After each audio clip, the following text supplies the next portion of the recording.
Meus amigos e meus irmãos, vocês estão vendo, nós continuamos aqui nas fundações do Parlamento Mundial da Fraternidade Ecumênica.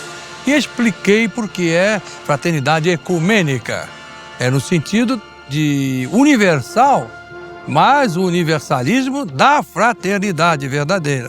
Como o ecumenismo, que hoje está empolgando o mundo e que teve início no Brasil com Alcírio Zarur no princípio do século XX. Aí está o espírito vanguardeiro desta obra. Tão vanguardeiro que ampliou o início da pregação por Alcírio Zarur de religiões irmanadas, e num trabalho que fundamentamos naquele pensamento dele que diz assim: religião, ciência, filosofia e política são 4 aspectos da mesma verdade, que é Deus. E, firmados nisso, evoluímos do campo unicamente religioso, que, aliás, a religião é o início de tudo, para o campo da política, da ciência, da filosofia, da economia, da arte, do esporte. Sim, o esporte, enquanto o povo vai ao esporte, não vai para a guerra. Enquanto a turma está levantando os pulsos, vencemos, vencemos, etc. Mas não tem sangue. Só quando tem alguns que usam aquela explosão de alegria nos estádios, nos ginásios e extravasam a sua selvageria ali. Mas para resolver o caso deles, tem polícia, tem justiça, tem psicólogo, tem psiquiatra. Isso não desfaz do esporte, que é uma verdadeira arte e também uma ciência. Quando eles estão lá, vencemos esse país, não sei o quê, mas não acabou com a lavoura, não destruiu as cidades. Então o esporte é uma coisa importantíssima. É isso mesmo, irmão Haroldo? Verdade. Olha a fraternidade ecumênica aí. E eu digo fraternidade ecumênica porque eu já expliquei. Existem as fraternidades criminosas, que vocês já ouviram falar muitas vezes aí, eu não vou citar nomes. Nós estávamos explicando aqui, na parte mais baixa aqui das fundações, nós teremos o terceiro subsolo do Parlamento Mundial da Fraternidade Ecumênica. Primeiro, Deus. Segundo, o Cristo. Terceiro, o Espírito Santo. Está na profecia bíblica que no final dos tempos os mortos sairiam dos seus túmulos. E eles estão saindo. Mas o pessoal fica pensando que é daquele túmulo fedorento. Não.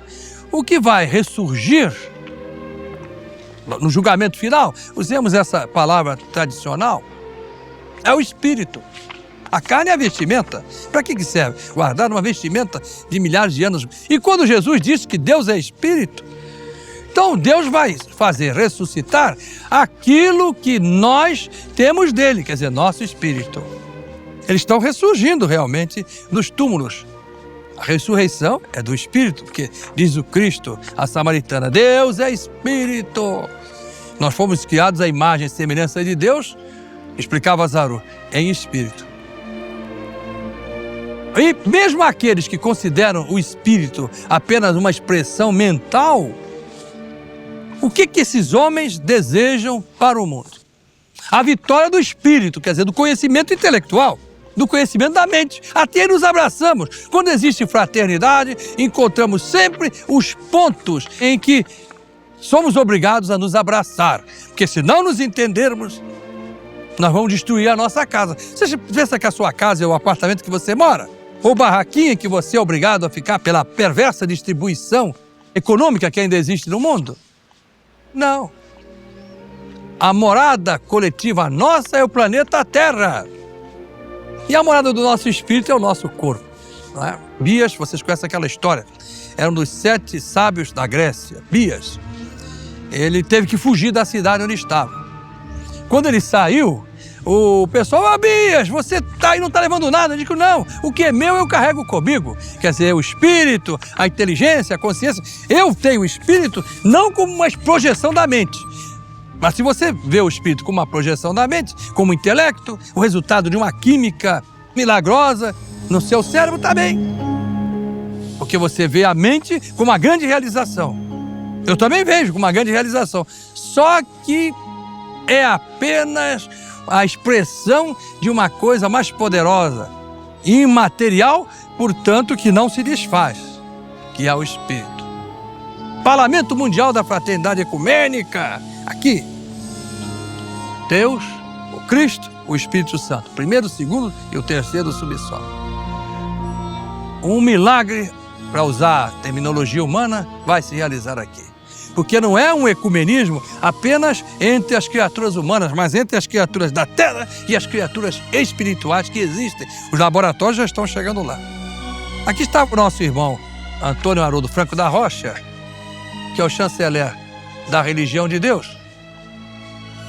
Ele está nos acompanhando aqui com os nossos outros irmãos nessa visita às fundações do Parlamento Mundial da Fraternidade Ecumênica. E ele está acompanhando nossas palavras, ele vibra nessa faixa também, de fraternidade sem fronteiras. E ele estava comentando comigo algumas das palavras que nós dissemos aqui, nessa exposição sobre o que é o Parlamento Mundial da Fraternidade Ecumênica. Vou passar a palavra para que ele mesmo se dirija aos que estão nos dando a honra de nos ouvir no rádio e nos ouvir e ver na televisão. Irmão Paiva, eu observava o seu discurso aqui com relação ao próprio parlamento e comentava com o senhor que o senhor materializa hoje aquilo que é o óbvio e o gênio vê o que é o óbvio. Porque o gênio é excesso de amizade dele. Mas o pensamento humano hoje, ele caminha para uma conciliação e o conhecimento espiritual. O senhor comentava ali ainda agora, falando a respeito de que o espírito não se desfaz e até simbolizou isso esmagando um torrãozinho de terra, mostrando que a matéria se desfaz. E eu me lembro também da sua palavra, quando nós estávamos aqui construindo o Templo da Boa Vontade, o senhor determinando tudo que era para ser feito, que deixava de ser feito, o senhor já pensava no Parlamento Mundial da Fraternidade Ecumênica. E o senhor disse aqui nesse próprio terreno, que agora é essa escavação, que o Parlamento Mundial da Fraternidade Ecumênica representava a conciliação de todo o conhecimento humano e espiritual numa poderosa força a serviço dos povos. Portanto, estamos vendo aí materializado aquele seu pensamento no início do Templo da Boa Vontade. Hoje ele se completa, se complementa nisso que nós estamos vendo, nesse milagre extraordinário do amor e da conciliação desse conhecimento do céu com a terra. Parlamento Mundial da Fraternidade Ecumênica.